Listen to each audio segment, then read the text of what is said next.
Dang. Okay, in 3, 2, 1.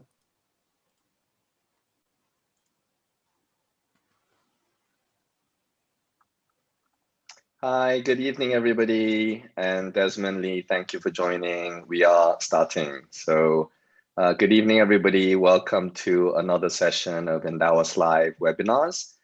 Really excited about today's session because we are introducing another best-in-class, but also first-in-kind ESG investment solution. We are launching our investment portfolios for sustainable and ESG investments here in Singapore. First time that retail investors can access these funds and portfolios, typical Endowus style. So really excited to be here. Just a quick intro. I'm Sam Ree. I'm the Chief Investment Officer in Endowus, one of the founding partners of the company.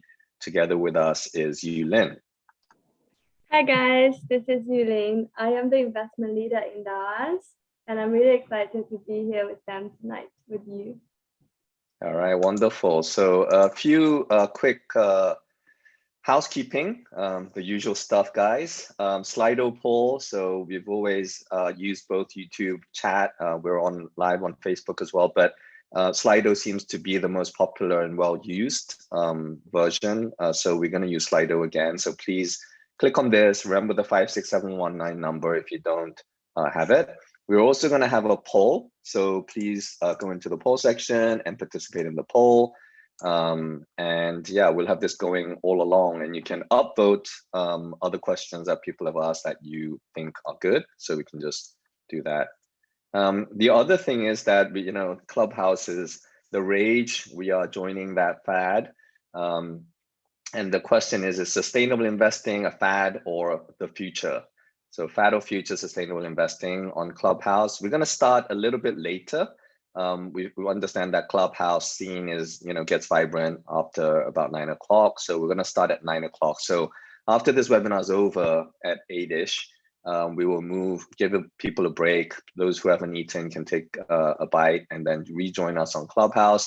If you don't have an invite, just join. We'll try to connect you and, approve you or invite you, if it's possible, or find a friend who has an invitation and ping me if you don't. I have about 5, but other people in the team may have others. So we'll try to get you in and we can have a much more casual, interactive conversation. We want to have some of our friends also joining us on the Clubhouse discussion. So we'll bring people up on the panel and moderation, and it'll be a really cool, fun time just hanging out on Clubhouse afterwards at 9 p.m. And just a quick plug for next week, as we launch the Endowus ESG Portfolios, we're going to have some of the leading, intellect and people who are leaders in the ESG strategy. Mirova is one fund that we have introduced for our portfolio. It's owned by Natixis, but they're one of the global leaders in ESG strategy. Natalie Wallace is the head of ESG strategy and development at Mirova, based in Boston, but she'll be dialing in for us early in the morning. And Gavin Marriott from Schroders is an investment director for global and international equities and is a specialist for ESG. He'll be joining us from London. And Yu Lin, who does the bulk of the sustainability research in-house together with me and the team.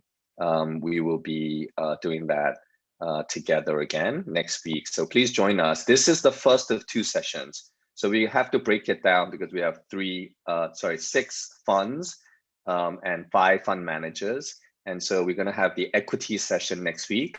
And then the following week, just a plug, we're going to have JP Morgan Asset Management. We're going to have PIMCO and also UOB Asset Management and Robeco, who have come together to develop a new fund for us. So they will be doing a fixed income session the week after that. So please join us. We'll send you more details. For those of you who have joined us for the first time and don't know what Endowus is about and wondering what this is, Endowus is really a very simple, easy to use, but cutting edge digital wealth platform. We help people invest better so they can live easier today to live better tomorrow and through retirement. The Asian wealth and investing experience is very broken. The problem is that many banks say they own the client, but they don't really give good advice. They don't give you access to good products, and the costs are really, really high, which leads to poor outcomes. Now, we have come up with a solution that's digital, hyper-personalized, and holistic. And we want to give people access to better financial products at lower cost, that leads to better outcomes. So we're a total wealth management platform. We are very well known for being the first and only digital advisor for CPF investing. So we received approval to, digitally convert and move online all the offline CPF investing process. And so we are the first and only guys to provide digital advice for CPF investing, especially for your ordinary account, where you get 2.5%, which is not enough to grow your wealth for your future retirement. But we are also a platform that allows you to use all your source of funds. So not only CPF, but cash. So all your cash savings can be managed from short-term liquidity for cash management, core beta portfolios, satellite portfolios, and a fund platform that's curated and hyper-personalized in the form of the Fund Smart platform. So all of this on an app and also on your web laptop. So we focus on three things that we feel are the most important things in achieving success. These are the three things that matter for individual investors, and that's advice, access, and cost. So here's some details about how we achieve high quality advice in mass scale to digital, but personalize it. How do we give access to institutional share class and exclusive access to certain funds, such as the Vanguard passive index funds, which are exclusive to Endowus in CPF investing, for example. So the only passive index funds available in CPF is through Endowus. The S&P 500 and the global equity passive index funds managed by the biggest global mutual fund manager, Vanguard, is only available through Endowus in CPF.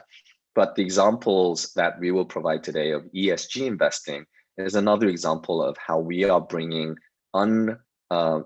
previously unavailable access to best-in-class, world-class funds, institutional share class, and the lowest cost to Singapore-based individual investors. And we have to say that we are independent, we're strictly fee only, so we get paid by nobody else other than the client. All banks, all brokers, all fund platforms, including iFast, Allvex, everybody gets paid by the fund manager behind the scenes, and therefore they are being incentivized in the wrong way. We do not receive a single cent. Anything we receive, we give back in the form of 100% trailer fee rebate to our customers so that they can achieve a lower net fee and achieve better outcomes for the future. So we work with the leading global and local fund managers who combined manage over $20 trillion of assets. These are names that you are familiar with. These are the ones that will build the best products for you. And we bring products that are suitable for you, Singapore-based investors, and we denominate it in Sing dollars, or we hedge it to the Sing dollar. It's tax efficient and it's for CPF, SRS, and cash. So all of these partners and a growing list, we access to bring the best-in-class solutions and products. But today is about a sustainable future. So we herald a brand new season, a brand new age, where we can actually access really high quality sustainable investments through the Endowus platform across cash, CPF, and SRS. Today, we're launching for cash only. In a few weeks, we hope to launch SRS. And within a few months, we want to launch CPF. But the reason we put across cash, CPF, and SRS is because we have funds, single funds, and a few funds are available in CPF and SRS as well. So while at the portfolio level, we are launching with a portfolio that is for cash, there are opportunities to invest in sustainable equities and fixed income products across CPF and SRS as well. So you can visit our website and start investing today for a better and sustainable future with us. Now, why Endowus ESG Portfolios? We have partnered with 5 or 6 of the largest and best asset managers in the world. The reason we need these guys is because these guys are the experts in investing in sustainable ESG and climate and responsible investing products. So many of these guys have decades of experience, understanding that ESG is something that has not been around for a very long time. And there's been a constant evolution in the way we invest. it's really important to go to the experts who are, experienced in investing in this space. So the best names like Mirova, which is a name that most people would have never heard of, is an affiliate of Natixis, which is one of the largest asset managers and the largest in France. Mirova is a boutique ESG sustainable investor in equities. And as you can see under the brand logo, Mirova, it says investing in sustainability. So they're a boutique specialist investor based in Boston and Paris. Amazing team that is executing on really high quality sustainable research and executing in investments with a great track record. Similarly, we have Schroders Sustainable Equity Funds. We have credit and fixed income products from JP Morgan Asset Management, Robeco, UOB Asset Management, and PIMCO. And we'll go into a bit more detail on each individual fund and details about why we selected these funds. Now, positive impact on the environment and society. Post-COVID last year just woke up a lot of people to the reality that we face, where there are things that matter much, much more than just financial returns. We think that we need to be responsible in the way we manage our finances, the way we manage our money. We need to be good stewards of the resources that we have been given in terms of, as a humanity, as a society, and as an economy, and as a financial market steward. So we espouse the UN Sustainable Development Goals. We'll be embracing some of them, adopting them as a corporate entity, but also these are really important mandates that are applied to the investing processes by these best-in-class funds. It is the industry's first truly diversified ESG offering. So there are no other offerings out there. It's ridiculous that this is the fact, that retail investors previously have had no access to high quality ESG investing funds and also portfolios, advised portfolios. So we've worked with some of these guys to bring funds that were not previously available. We've worked with these guys to bring in funds at lower cost than previously available. So we brought them in, as the next point highlights, in Sing dollar denominated or Sing dollar hedged funds. And some of them we have launched new institutional share classes or clean share classes, or we've negotiated a special rebate so that we can get to a much lower fee. So a lot of this effort has been made so that we can achieve a triple bottom line with the Endowus ESG portfolio, of sustaining, the planet, in sustaining development and, equality and inclusion for all people from diverse backgrounds, and also to achieve a good outcome in terms of profitability, in terms of financial market returns. So achieving that triple bottom line is now possible because the industry has progressed, that there's a lot of regulatory and industry research and progress that has been made that allows us to achieve these good outcomes. And that's why Endowus has felt that this is the right time for us to launch these Endowus portfolios for ESG. With that, I'm going to pass on to Yulin, and she'll be going into a little bit more detail about what is ESG investing and some of the processes and the way these FMCs have invested. So passing on to Yulin. I think what Sam mentioned is very important. So with ESG investing, we can achieve the triple bottom line. But another thing is that a lot of people are talking about it without actually, going into what exactly it is. So let's just go through what it is and why it is important. So ESG investing is a strategy and practice to incorporate environmental, social, and governance factors in investment decisions, as well as active ownership. So think about it. Traditionally, when one makes an investment decision, the consideration is mostly financial. For example, one would analyze the financial statements of the company and how it is strategically positioned against its competitors, to have a view on a company's growth potential and its valuation, whether it is undervalued or overvalued, before you make a conviction on the investment decision. But what ESG investing is calling for is that investors should also look at how companies are treating the environment and key stakeholders from different parts of the society, like the suppliers, employees, and the rest of the society. And this is actually really important, both from an ethical standpoint, as as an ethically conscious investor, you would not want to invest in irresponsible companies or single stocks. But also from a financial standpoint, because ESG investing, ESG information actually can provide you an information edge to compared to other investors in the market. So next slide. Let's just take a step back and look at why fundamentally ESG investing is very important to humanity, and why at the same time it represents a great investment opportunity. According to the World Economic Forum 2020's Global Risk Report, environmental and societal risks have dominated the most likely global risks. It is a grave reality that exposes our collective failure to steward the world that we live in.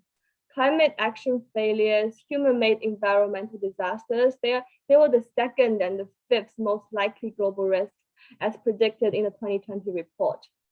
So, with the temperature continuing to rise, we are likely to see more extreme weather events, more and more global warming-induced natural disasters, and a loss of biodiversity that we now enjoy. And unsurprisingly, these risks, as shown on the next slide, they are also the most impactful global risks facing humanity. They impact everyone, every company, sector, and asset class. For example, in Singapore, as a low-lying land, it is as a whole very exposed to various consequences of climate change. The rise in sea level actually poses the most immediate threat to Singapore. In addition, an increase in the intensity of weather variability can present significant challenges to the management of Singapore's water resources. So the growing palpability of shared economic, environment, and societal risks signals that the horizon has shortened for us to prevent or even mitigate some of the direct consequences of global risks. It is sobering that in the face of this development, when the challenges before us demand immediate collective action, fractures within the global community appear to only be widening. So how should we respond? How is the world, and specifically the investment community, responding to these rising challenges? Is there anything that we can do as individual investors and as a community of investors? So fortunately, the answer is positive. The global investment community has been riding the journey of responsible investing for long. So here, UN responsible principles for responsible investing, it was actually launched a while back in 2006. And over the years, it has grown to be the world's leading proponent of responsible investment. It is an independent organization that brings together both asset managers and asset owners together to move towards a more sustainable capital market.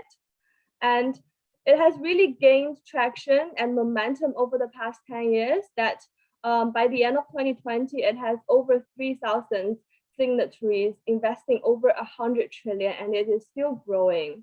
So at this moment in time, the incorporation of ESG issues into investment analysis and decision-making process has increasingly become a necessary part of one's investment. And closely related to UNPRI is the UN Sustainable Development Goals. So this is a more recent development. In 2015, the United Nations set 17 Sustainable Development Goals to be achieved by 2030. And these goals really span from meeting the basic needs of humanity, such as ending poverty, ending hunger, making clean water more accessible, to responding to climate changes and social and economic inequalities. It is an urgent call for action by all countries in a global partnership, and it is also a capital call to the world. Now, more and more asset managers are actually incorporating UN Sustainable Development Goals, SDGs, in their investment framework to align their responsible investment practices with the broader sustainable objectives of society, as is currently best defined by the Sustainable Development Goals. So it also represents, it represents great investment opportunities from a purely investment perspective. So when written in Chinese, right, the word crisis Jiyu is composed of two characters. One represents danger and the other represents opportunity. The scale of change needed and hence the amount of capital required to align to sustainable objectives is huge. It is actually quite exciting to see all the global organizations, regulators, investors really pushing this sustainable movement forward, which ultimately will increase efficiency and create long-term value for all of us. Just to give you guys a quick example on climate change, the fossil fuel divestment, renewable energy has become an issue that's front and center to all of us. And just on the next slide, it shows that, so under the 2015 Paris Agreement, nearly 200 countries, they agreed to limit global warming to no more than 2 degrees Celsius by 2100. So it is to achieve this target, it is estimated that the amount of investment required to reach the target is 2 trillion per year, which translates to 15% of the global equity markets, the size of the global equity markets. And of course, this 2 trillion investment will come from different agencies, right? Governments, international organizations such as IFC, as well as corporates. But so the implication of this scale for the public market, investors like us, like you, is that there will be more investment opportunities and rewards. For example, the green bond market has taken off over the past few years, and it has grown from a mere size of 76 billion to 161 billion from 2013 to like 2020. And this chart on the slide shows the issued amount yearly, monthly issued amount yearly. And 2020 is the top line that you can see soaring up. So the data was as of September, and as of September 2020, we saw really record issuance of climate bonds, green bonds in the market, which is really, really impressive. So so ESG investing, it is really on the rise and it is expected to grow. As of 2020, it is estimated that 40.5 trillion assets invested globally now incorporate some kind of ESG data. And there was 80.5 billion inflow into ESG funds in the third quarter of 2020 alone. Can we just go to the next slide? And this momentum is really long coming. So over the years, regulators, institutional players, they have been pushing for it. As we can see, there have been really a lot of ESG related policy interventions since 2000. And finally, it is called the eyes of the world. And let's get on to it and let's enjoy this really great ride. So now I will pass this on to Sam, because we actually did a survey on how people are doing ESG investing in Singapore, and here are some of the results. So Endowus did a survey. Julian, if you mute yourself, then I can, thank you. So Endowus did a survey of our clients of more than 1,000 people. And a lot of questions about how they feel about these ESG factors when it comes to investing. And we also talked about how they're investing at the moment and what they would like. And over 1,000 people replied overnight, and we had a few additional hundreds of people participate. And the first question was about the interest in these various ESG factors. Now, environmental factor obviously came top. This is consistent with many other surveys that are shown out there. But that 50% should be combined with that fourth number, which is all of the above. So 43.5% actually said all three E, S, and G factors are important to them. So if you combine it, that's 93.8%.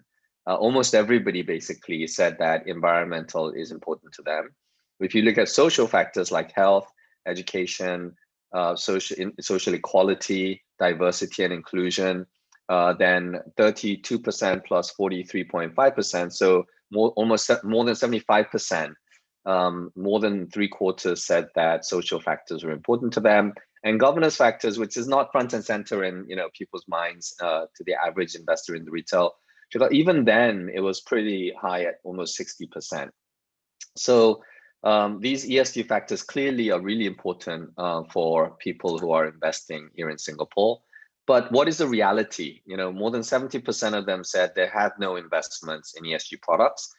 Many of them have said that they, gain exposure from single stocks and bonds. So that 16%, I'm assuming Yulian and I were joking that maybe it's all Tesla shareholders in there because it's considered, ESG because it's renewable energy and stuff. But that's why it's so complicated, right? Because Tesla, you can say that, electric batteries are great because it saves electricity or saves from carbon emission. But electricity, if it's powered by coal, for example, and you consume a lot of electricity, then what is the exact net effect of that carbon emission? And then the other thing is that, for example, cobalt that's used in many batteries, what is the environmental impact of those cobalt usages, or, battery recycling, etc. That eventually after 10 years, those batteries die and have to be replaced. So there's an environmental impact of the battery factory as well, for example. So it's actually a very complex issue, and it's multifaceted and it's multidimensional. And that's why we need experts, really researching into exactly how it's done. And so the reality is that in Singapore, it's been very difficult to invest in ESG. Some other pain points, 3 of them specifically, that people have highlighted. One is the concerns of greenwashing. For those of you who don't follow this ESG space, greenwashing is like whitewashing, basically trying to be something that you're not. So a prime example is, I shouldn't mention brands, but a car company, for example, starts with V, had, touted that they have great environmental, safety and great environmental kind of, they made all these great corporate brochures. But then they had this massive Dieselgate issue where their engines and their, filters were not really doing their job, and actually they were much more polluting than any other car. So this kind of greenwashing exists, especially at corporates who try to, follow these corporate sustainability goals, but in reality, what they're doing is polluting the earth, and they're not really changing the way they do things. Second thing is, a lot of people confess that they lack knowledge or understanding of what ESG is, especially when it's applied. Everyone knows what environmental friendly stuff is. We buy environmentally friendly products as a consumer, for example, but how do you apply that to investing? And as I said, if you look at Tesla, yeah, it looks great, but is it really contributing to a greener society and a greener? And what if, the E part is doing great, but are they contributing to society as a whole? Do they have good governance? Is it Elon Musk, a dictator in that company, or is there a great diverse board that, has representation? Are employees being taken care of? Do they, have good benefits and welfare? All these things matter when we look at those companies. And if you don't have those things, companies have high turnover, employees, churn, or you lose the best talent. And therefore, long-term, it degrades the quality of the company or the returns that these companies can generate. So those are all really deep, diverse, and multifaceted ways in which we need to think about how we invest in these companies and what are the right metrics to measure these things. And then the last one, obviously, is a lack of good options available. I look around the banks, some of them offer some funds. There's even a bank that touts a robo-investment in impact investing or ESG investing, and we look into it, and it's actually not really ESG. That's kind of greenwashing, right? And there are even funds in that ESG or impact portfolio that has nothing to do with ESG. It's just a normal passive fund.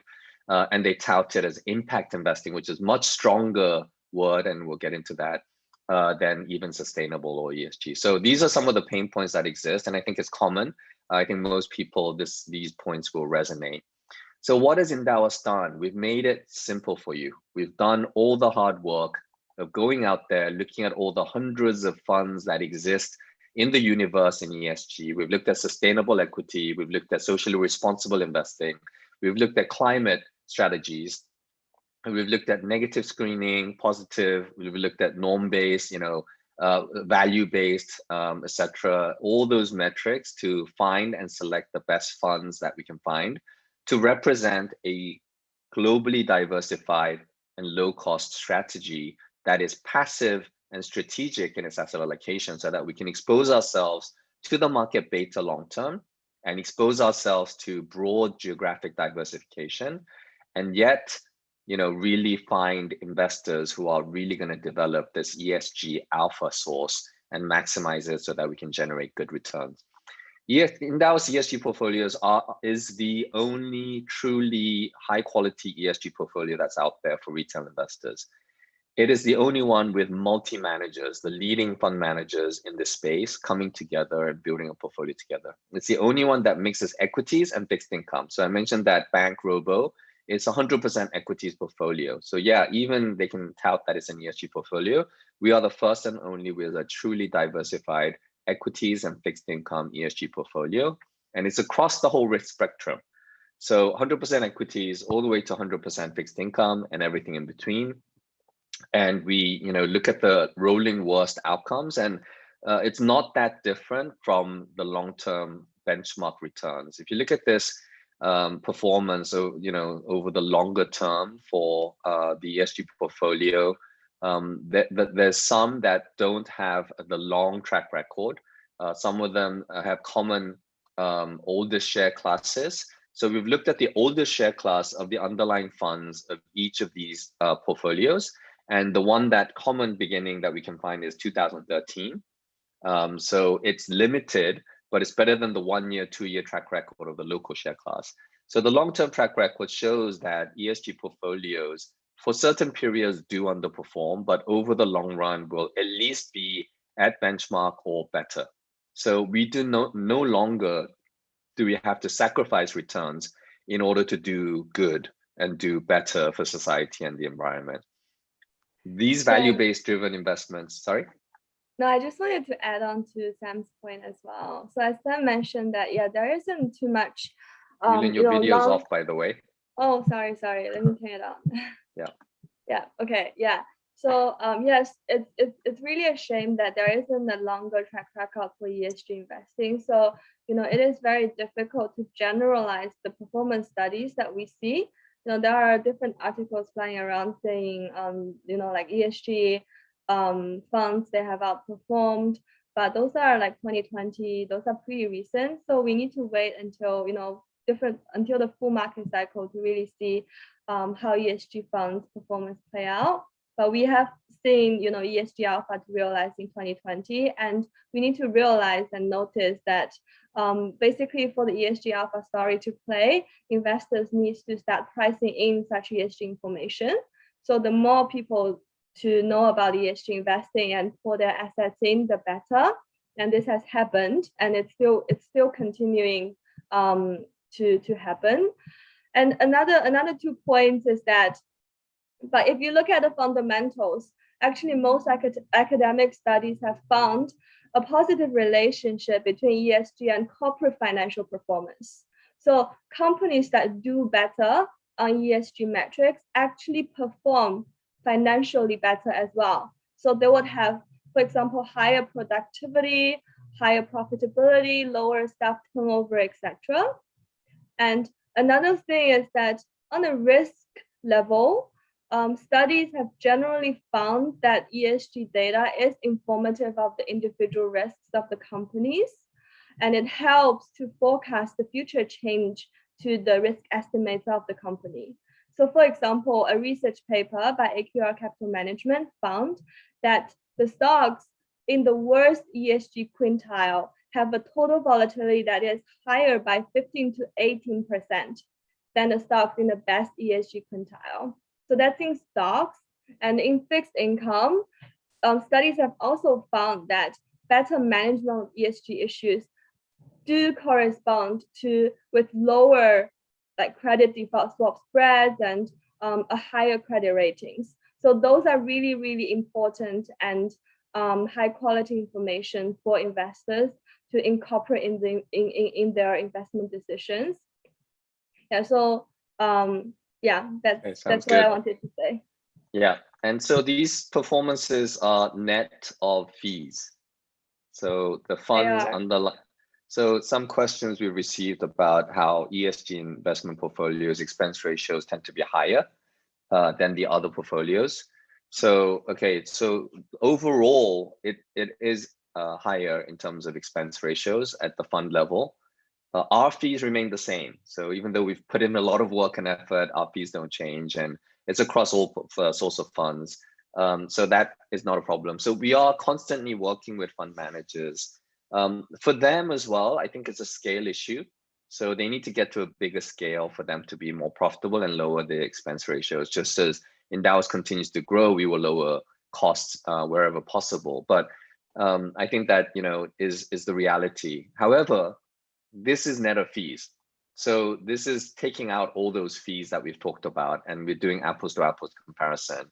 The index is no fee. So this index you cannot gain exposure to because it's beta, and even index funds have a layer of cost, whether it's FX cost to buy US ETFs, or whether the ETFs actually have slight tracking errors, or they have fund level fees at the ETF fund level. So, you know, we're comparing an index that is not cost-based at all. There's no expenses, even though to gain exposure to this, you will have some expense.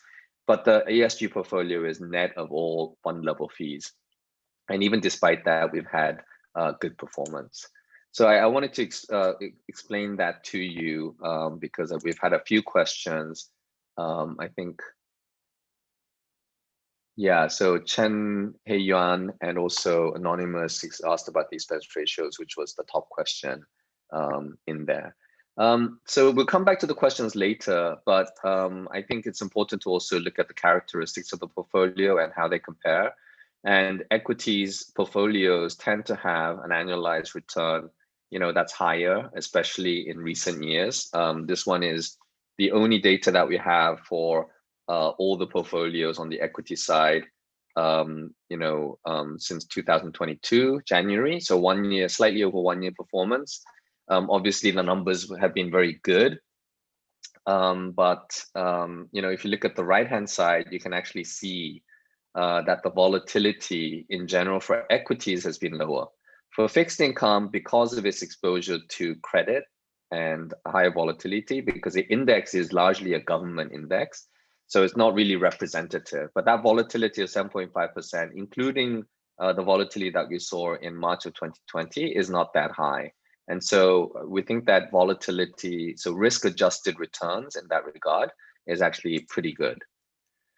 If you look at the details of what we've done with these guys, we're offering exclusive access and cost. So, you know, people have talked about other fund managers and, you know, greenwashing. We have looked at the way these guys have invested. We have had a long due diligence call with the managers of these funds. We have spent time poring over their reports. We have developed our own rationale and fund process, selection process, and due diligence. Yulin will go over it later a little bit more in detail. But these are the funds that we believe are the ones that are executing at a very high level. We have worked with them to bring in funds. So for example, 2 funds are even today, after the launch, not available on any other platform. So the JP Morgan Global Bond Opportunities Fund and the PIMCO Climate Bond Fund are 2 funds that have just been launched or is available only at private banks or, you know, institutional investors, but have not been made available to retail investors. So it's not on iFAST, it's not on any of the other platforms, it's definitely not on any banks. So unless you're a private banking client, maybe some of these will be available. So 2 funds are exclusively available to Endowus. 3 of these funds, the PIMCO Climate Bond Fund, we launched and seeded this fund. It's the first climate bond fund that PIMCO is launching here in Singapore. It's an institutional share class, so it's the lowest fee. As you can see, 52 basis points, much like 1/3 the cost of a retail PIMCO bond fund. It's Sing dollar hedged as well by PIMCO efficiently. So the first climate bond fund with green bond exposure is brought to Singapore with Endowus, by Endowus, together working with PIMCO, the largest fixed income manager in the world, and a leader in the sustainability space. We have actually launched 2 other funds, United Sustainable Credit Income Fund, which is a UOB Asset Management wrapped.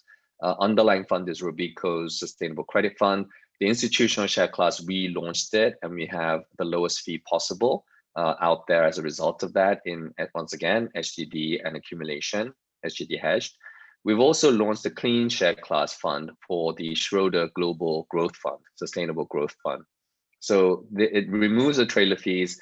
It makes it easier for us operationally, but more importantly, the net fee, even with the trailer fee, was higher, but we've lowered that to below 90 basis points, 86 basis points. We're currently working with these fund managers continuously to continue to lower cost or increase the trailer fees. So we're waiting to hear back on a couple of these guys so that we can continue to lower cost at every level, at every layer, so that our investors will achieve better outcomes and better returns. Because every basis points, every 10 basis points, every percentage point that we reduce in fees is what you gain in returns. And when that compounds, even a 1% difference can result in 250% difference in returns over 30 years. So long-term returns are compounded if you can lower costs. And so these funds are largely exclusive to us, definitely the lowest cost in the market. And many banks obviously do not even have access to it. So really, Endowus' first-in-kind portfolio available to retail investors for the first time. Anything to add here, Yulin? No? Okay. No, I think you have covered it. Okay, so just harping on about our globally diversified portfolio, because we have multiple funds, we're able to structure a fund, a portfolio for 100% equity that is globally diversified. It is a little bit skewed because North America tends to be a much higher ratio of 60% plus in most passive index funds. But ESG is a space where US lags Europe in terms of implementation. So there is a European bias. So any ESG portfolio, any global fund that you look at will have a very strong European bias. There's also a little bit of a weakness in terms of exposure to emerging markets in Asia. So the Asia developed market, obviously, including Japan, is a much bigger portion. But emerging markets, because of issues of governance, issues of environmental safety, etc., emerging markets in general is relatively underrepresented. So that's something that we are aware of. It is the best we could do. It's a very broadly diversified in terms of sector, however. So very broad diversification, not concentrated in any single sector in any meaningful way. But what we are looking at is introducing new funds. So Hong Jun Chen asked about an Asia-focused ESG funds. We had some questions on Slido about whether we will have more funds available. We are constantly working hard to discover and find and do due diligence on new funds that are like really best in class. We're also bringing new funds into Singapore that were not previously available. So we're continuously working with new partners, existing partners to bring products into Singapore. And also, as I explained earlier, taking it into SRS and also CPF when it was previously unavailable. So we want to do that across the whole spectrum. And similarly for fixed income, and this is more representative of the global aggregate index, but obviously it still has a European skew a little bit if you include Europe Emerging and United Kingdom, which obviously is not part of Europe anymore officially, but in all intents and purposes it is. So geographically, I mean. So this broad diversification has been achieved. Also, we have a slight bias towards corporate securities because government is difficult, and other sectors like securitized or regional or state exposures like munis is not as readily available. So the bulk of the exposure has been corporate, and that's understandable because we're investing in companies that are going to be making, as Yulian highlighted earlier, the $2 trillion of investments and generating returns. So that reduces credit risk, it enhances yield performance, and will give us long-term capital appreciation as well as good yield. So the 100% equity, 100% fixed income portfolio is brought together in this portfolio across the whole multi-asset space. We're going to move on to how to do ESG investing. There is no single approach of implementing ESG investing. That's very clear. If we just touch on the history in the 90s, I think the bulk of the ESG investing space was really focused on developing some kind of a negative screening process.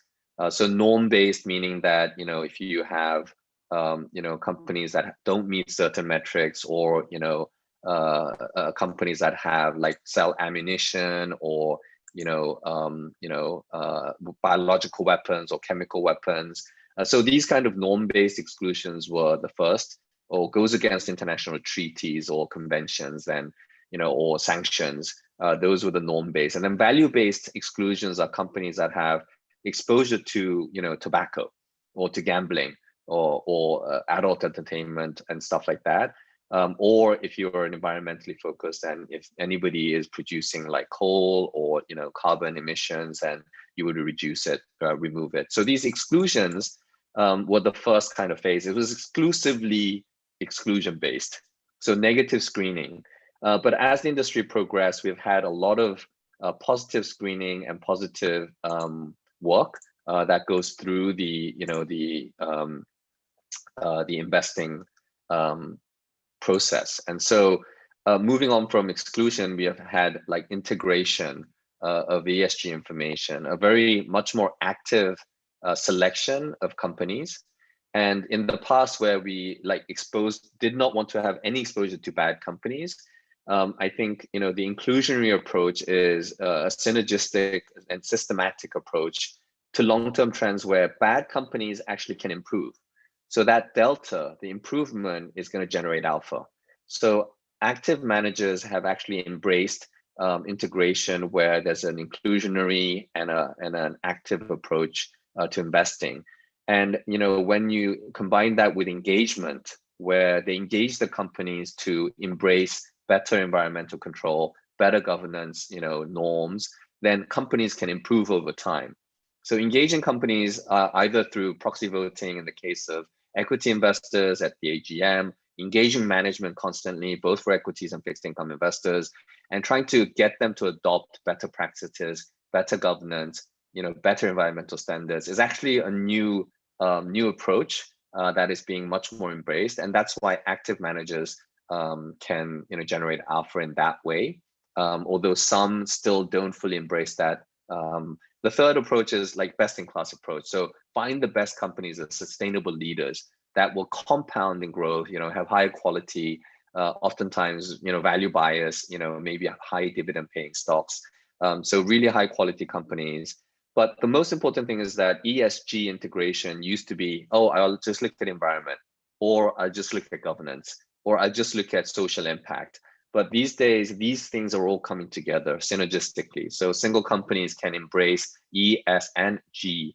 And those companies that really truly embrace ESG holistically are the best companies that will generate long-term sustainable returns for us. And so I think it's becoming a much more holistic approach in the way we invest. With that, I'm going to pass on to Yulin to go into a bit more detail.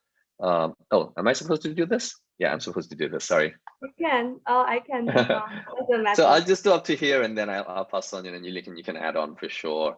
But the other spectrum that we look at is traditional investments, and then ESG investing. So the reason I had a problem with that robo that uses impact investing is actually a much more further along this this social curve or responsible investing process than ESG investing, because you have to have a measure of what impact you're having to that environmental metric or that social metric or governance metric.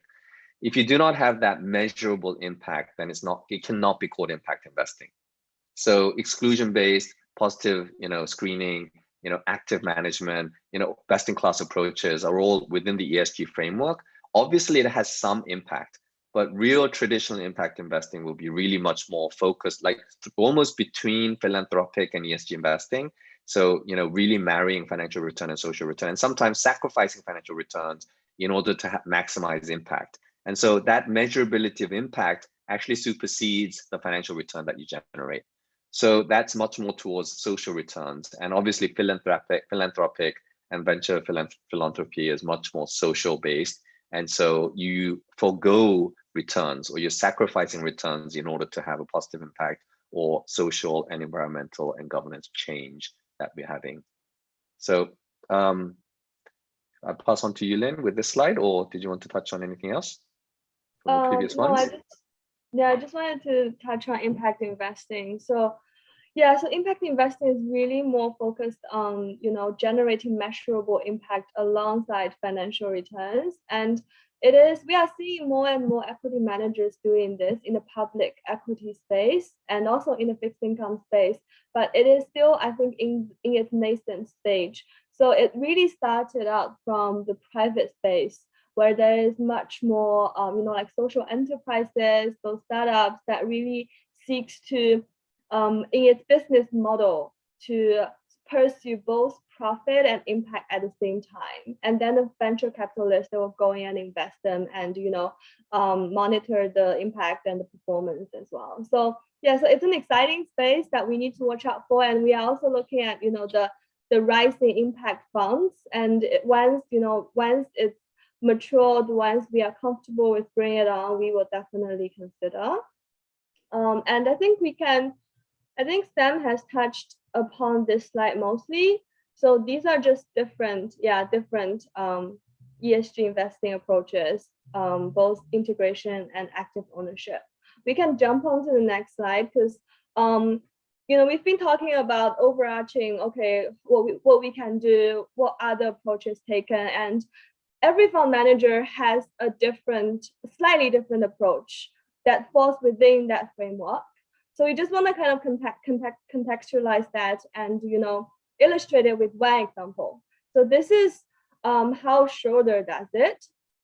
And Schroeder takes a more thematic framework to it. So the beginning point is to really examine what are the key ESG thematic trends. It could be, water sanitation, clean water. It could be energy efficiency or renewable energy. You can have different themes just on the climate change, for example. And for example, in the Schroeder's climate change fund that we have in the ESG portfolio, there are 5 sub themes in that climate change bucket.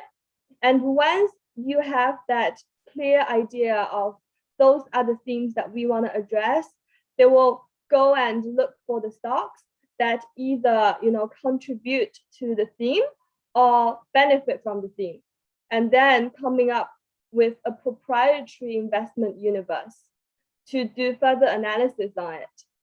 Then the ESG analysts as well as the investment analysts, they will together analyze how those companies are managing, say, the climate transition risks and what kind of impacts they are generating to enable a more sustainable or greener future. That's from the ESG perspective, but also on the financial perspective, actually are they attractively valued? Do they have growth potential? How do they have any competitive moats? And also marry all these together, then as I mentioned, it will be a thematic and best-in-class approach to form this really high conviction basket of stocks, 30 to 40 stocks that is still broadly diversified, but it follows the themes and it really filters the names down to the best names that is contributing to different ESG themes. And along the way, there will be engagement. So for example, what Schroeder does is that it has a quantitative and qualitative framework to assess how the company is managing its relationship with different stakeholders in society. So it has a full questionnaire with a lot of questions under different pillars, and it will engage with each company on these questions to get a really holistic understanding of how companies are doing and whether there are areas of engagement for improvement. Then, once the portfolio is done, once everything is finished, it goes to the monitoring process. So for example, we receive regular updates and reports on the portfolio's financial performance as well as its ESG metrics. So we look at how what's the carbon emission of the portfolio compared to the benchmark, for example, whether it is increasing or it is decreasing, and what is the MSCI ESG ratings of the portfolio. and how it compares to the benchmark and to other players in this field. And there are other proprietary metrics that they come up with, for example, the carbon score and etc. And we have access to that as well. So it is a really holistic and circular process, both from the fund manager side and from our side. Yeah, and this is just to emphasize. Sam, you want to say something? Yeah, no, I don't think we have to go through everything in the interest of time. So please have a look at it on the slides. And really, we have a very strong due diligence process. This is a template that we use, for example, that have ratings. We do due diligence research meetings, the differentiated kind of ESG processes that they have, integration of ESG throughout their investment process. Negative and active engagement processes, and then what are the criteria with which we have selected them. And a lot of this is in the fund rationale. So when you go in and invest, you can actually look at the reasons why we selected these funds. So the key basic characteristics of the fund. So you can look at that at any time. In the interest of time, I'm going to just quickly go through because there's a lot of questions about core versus ESG. And as we explained, ESG is a values-based driven investment process. So it's not a purely passive strategy. The reason we call it a passive strategic asset allocation is because we're going to make the asset allocation.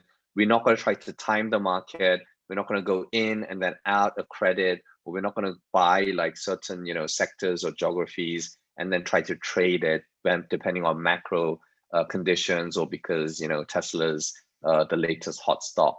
We're not going to make those tactical or short-term asset allocation changes. So these portfolios will be long-term passive strategic asset allocations, with the underlying funds being the most important components of diversification across geography and sectors. So that's the first thing. It's very similar in that way to the core portfolios. The underlying funds may change in the future, Dan. You just popped up that question, but we will not make meaningful changes anytime, often. Also, we do not make discretionary changes. So you will always have a choice of whether you want to accept changes that we recommend, and which funds that we switch into. Will give you full rationale. We won't do what other robos do. Suddenly overnight, it switches, from US to Europe and to gold and, China's tech and whatever it is. Those things won't happen in Endowus. We'll always give you full transparency, full clarity, exactly why we're making those changes, what due diligence we've gone through, and why you should make these portfolio changes, because it enhances the risk-adjusted returns, reduces volatility, or improves long-term returns, or because it's a more truly diversified product, or it's the same type of benchmark-focused portfolios or different strategies, but it has a lower cost. So we're always trying to look for new funds and opportunities to lower cost, improve the quality of the portfolio. If we find really good strategies that we should implement, then we'll include it in there. Now, the performance, and please take it with a grain of salt, that this is a very short-term period that we're looking at. We have had an exceptional period of outperformance for the ESG portfolio. We're not going to say that this is the level of outperformance that's going to continue. That's not. Past performance is not an indication of future performance. Our aim is to at least track the core portfolio or the benchmark, at least. If it does better, great. But at least we want to track it in a passive way so that you do not sacrifice returns while representing your values and exposing yourself to ESG. Now, we had a question from Sweet Klim earlier on that a lot of money is going to flow into ESG and therefore it will be a self-fulfilling prophecy. There's some other questions about will there be enough space for invest all this money to go into? Is there enough stocks? So this is a case that people make that ESG will become an source of alpha. Some people say that no, it's not. Actually, when everybody crowds into it, it actually becomes beta. So people can argue different things, but yeah, there is an argument to be had that if people continue to pour money in, because equities and financial products is always a demand and supply issue. If there's a lack of supply and there's growing demand or an exponential surge in supply demand, then obviously price is what adjusts, and valuations also adjust with it, with the price. but the fundamentals may catch up because those companies deliver better or higher, faster growth in terms of returns or earnings growth. So it is possible, but we're not going to try to predict the future. We're trying to bring the best strategies implemented in the most robust way, doing our full due diligence, offer you the best funds at the lowest cost, build portfolios that make sense, globally diversified, and work to get those costs lower. So the equities portfolio will largely, hopefully, track or do better than core and also the main indexes. And then the other thing is for fixed income, obviously, it's actually very flat. Even though there's volatility, it's only a 10% fall and a 20% rise and stuff like that. It's not like equities where it's much more volatile. But having said that, the global index is, as I mentioned before, a much more government exposed, so much lower volatility. And recently, because of the rise in interest rates, we've seen that come off. And all fixed income portfolios have done that slightly. But long term, and if you look at the performance, it is at the benchmark or slightly better than benchmark with a slightly higher volatility because, as I mentioned, unlike the benchmark, which is very government, sovereign driven, these are corporates, so credit exposure. But because the fixed income investors are choosing the best funds, best underlying companies, which are environmentally safe or socially responsible or a high level of governance, these companies will hopefully be able to reduce credit risk, lower volatility in the long term within the credit space, and offer higher yields and returns. With that, I'm going to move to a demo. So I'm going to quickly stop sharing and move over to a demo because I think its picture paints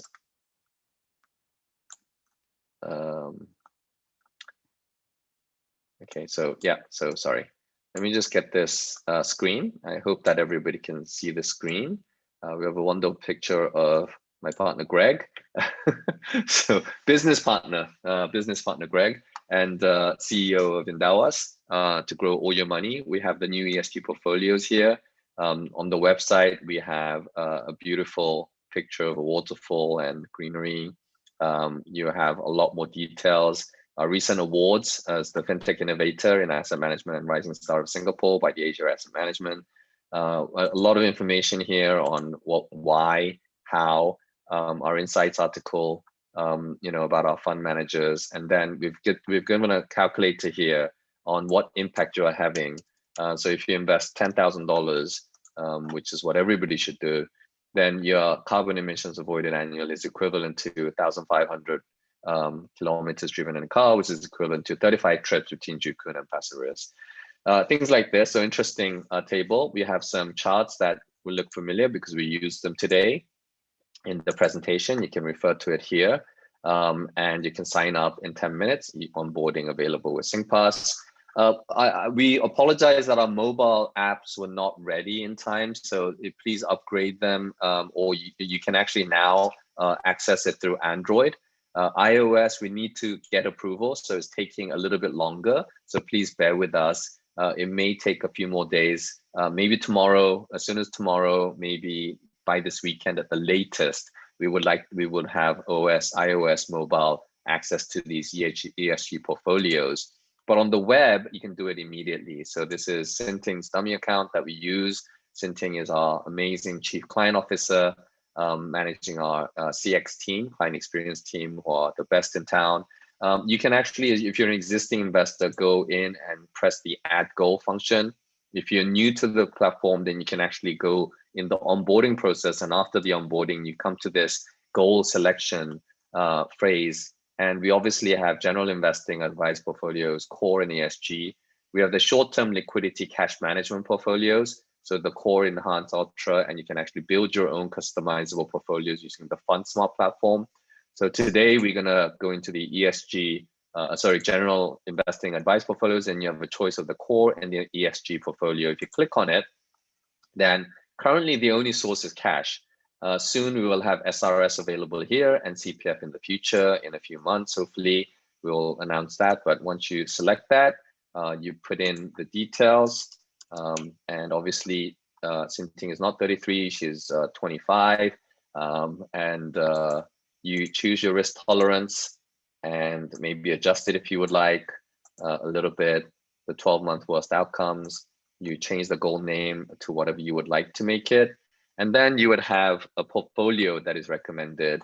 And because of that risk that I've chosen, is a 60 equity, 40% income portfolio, which has an annualized projected return of 6.92% with a standard deviation of 9%. With all the details here, portfolio details are down here, but before that, you get to see if you invest this 20,000 and maybe $500 a month in addition on a monthly, automatically the simulator will calculate the long-term returns, the median and bottom 10% outcomes, how that compares, for example, to a 2.5% return in your OA. This is exactly why long-term, you should not keep it in OA, but be investing for the long-term, especially when it's locked up for 20, 30, 40 years. And then really transparent fees. We access the institutional class, or if it's retail, we fully rebate the retrocession trailer fees. This is a rebate that iFast or DBS or any broker will keep. We return it all back to you. And so the fund level fees are below 1% at a 60-40. It may be slightly higher for equity, slightly lower for fixed income. And the Endowus access fee is 60 basis points for cash below 200,000. But remember, if it's CPF and SRS, which is coming, it's a flat 40 basis points. And the total fee compared to what the industry average charges is meaningfully lower, apart from the fact that a lot of these funds are currently not available on any other platform. So this is the breakdown. You will have the details, short blurb about what these funds are. You'll have the fund rationale, so you can actually, open this up and see the fund rationale for the UOB Asset Credit Income Fund, the details of the fees, allocations, and why we chose the fund. And then you can even see at the portfolio level what are the top holdings at the equities level. So Vestas comes up quite a lot, Thermo Fisher, in fixed income, the companies that and exposures that you will have, and then the historical performance and all the details that you need to make a decision, and then an OTP very quickly that can immediately open up a fund, open up an account within a couple of days, because we have to open up a UOB Kay Hian trust brokerage account in your name just to be safe, to be make sure that even if Endowus disappears, your money is safe with a number one broker here in Singapore, which is UOB Kay Hian. So unlike other robos or other platforms where they commingle the account, we're leaving it safe for you and keep it clean. So our fees are the same for any. So we have the pricing transparently on the website. We have all the details that you require. Our fund level fees can be, a broad range depending on what portfolio you choose. But our fees are really super low. We are the lowest in the industry. So CPF SRS is a flat fee, 0.4%. Because it's your retirement, we want to start lower, even with a smaller sum. Our minimum currently, we're still doing the promotion of 888. You can actually create an account and go through this whole process free without committing to investing anything, first of all. Secondly, even if you invest, you can invest at a, not the 10,000 minimum we had before, but it's 888 right now, and we're likely to lower it permanently to $1,000 maybe. So, you will have an easier way to access these portfolios, including the ESG portfolios. And we have the Cash Smart, which is, barely covering cost at, very basically 5 basis points. So it's really nothing just to cover costs. So you can do all of this on the Endowus platform. You can invest. It's the only digital platform where you can invest your CPF, SRS, and cash, all your source of funds in one platform. You can invest it for your Cash Smart, Core Enhanced. You can invest for your ESG. You can invest for Fund Smart. We can also offer you private wealth solutions for high net worth. And we have the full fund list in this investment. So for your Fund Smart customers, we can actually look at the portfolio single funds that are available with full transparency about what these fees are, what their trailer fees, and full transparency is here. So with that, I'm going to stop sharing, and hopefully Yulin is still there. And Yeah. So just going to answer some of these questions very quickly. The last thing I want is for the underlying fund to buy into cryptocurrency. So yeah, I mean, the underlying funds, Dan, is going to change, but it's not going to change dramatically.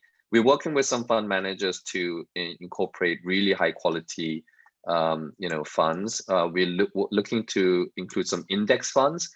So ESG is a space where passive is not truly passive, because there's always going to be somebody who's going to create a benchmark based on some measure, negative screening, positive screening, certain values.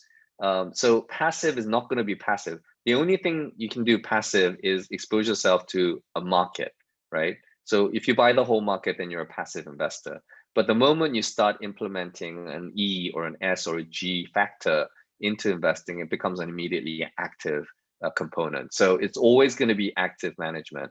And so the difference between core and ESG is another major difference, is that core is largely passive, broad market exposure globally, whereas ESG is going to be a much more narrow exposure to certain part of the market which have high quality ESG components and factors. So that's something to consider. Is an active portfolio. So somebody asked, what is the right ratio? Should I replace ESG core with ESG? Is it interchangeable?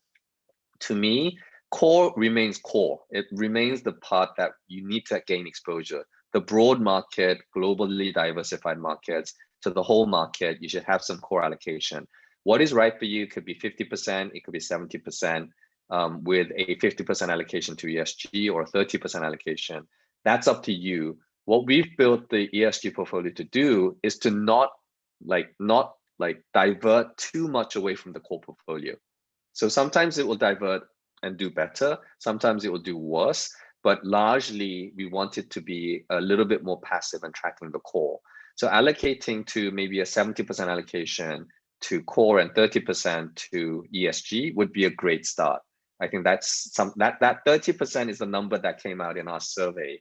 When we did the survey with our clients, they said maybe around 10 to 30%. I'm going to be allocating about 30 to 50% gradually. And there was another question on Slido about whether we are investing our own money. We actually had people fighting over themselves to be the first one to invest in the ESG portfolio in the office.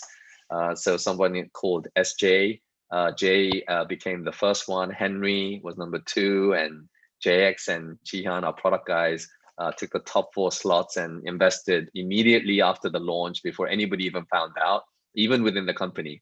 So yeah, almost every employee will have an allocation to ESG. It's very core to the mission and the vision of the company, what we're about. And so this is really important to us.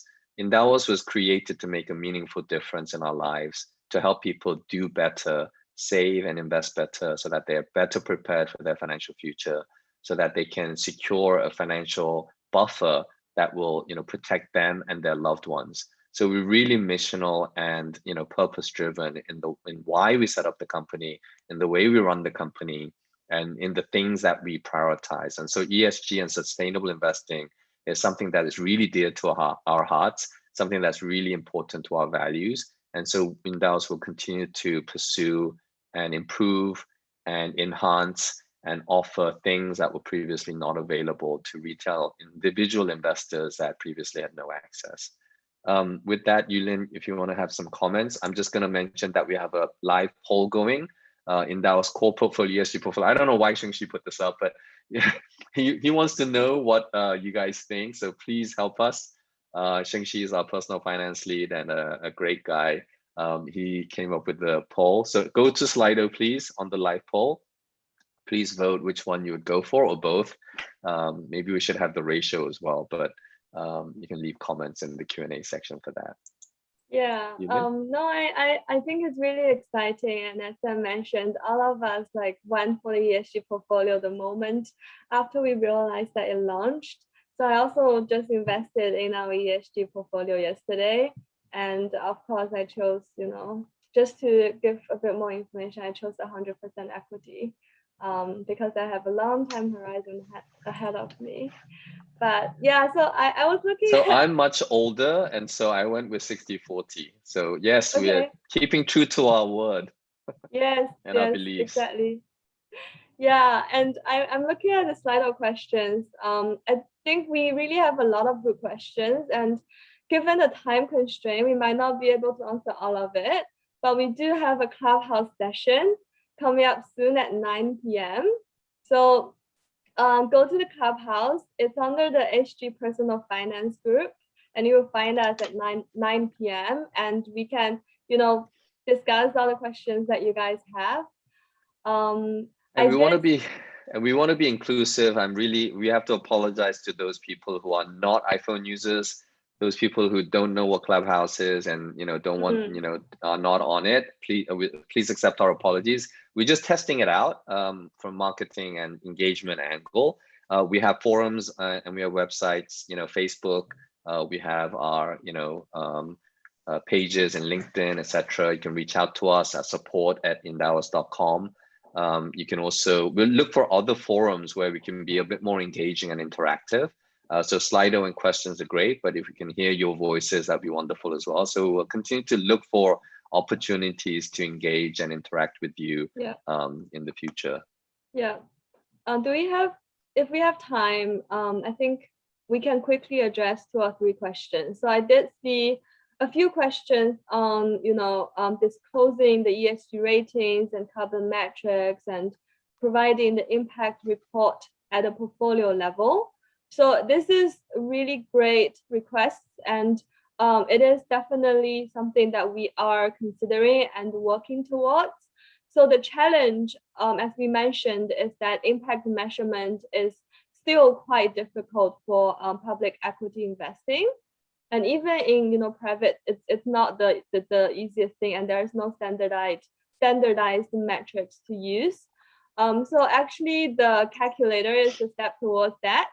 So we did aggregate, the carbon emission of each of the portfolio, and we did a lot of research to really translate the numbers to something that could resonate and relate to most people. So yes, it is on our pipeline, and we will probably have it, in a couple of months' time down the line. It's something we're working towards because of the various challenges that we're facing. Yeah, and maybe one other question that I could take is, whether we're gonna bring in ESG into the core portfolio. I think it's a great question. I think it's something that we can definitely do. Sorry, is the slide showing, Yulin? No, okay, left. Sorry, I think it's the wrong one, but okay. So basically, we do want to do that eventually. What we are actually doing is working with the fund management companies. So we are pushing them to be fully ESG integrated in all their investment processes. It's something that many of our fund management partners are trying to embrace. So all of their core products will have ESG integrated into their investment process. So that would be the most wonderful thing, where all UN PRI signatories, where all fund managers are fully embracing ESG and will be fully integrated into their investment process and philosophy.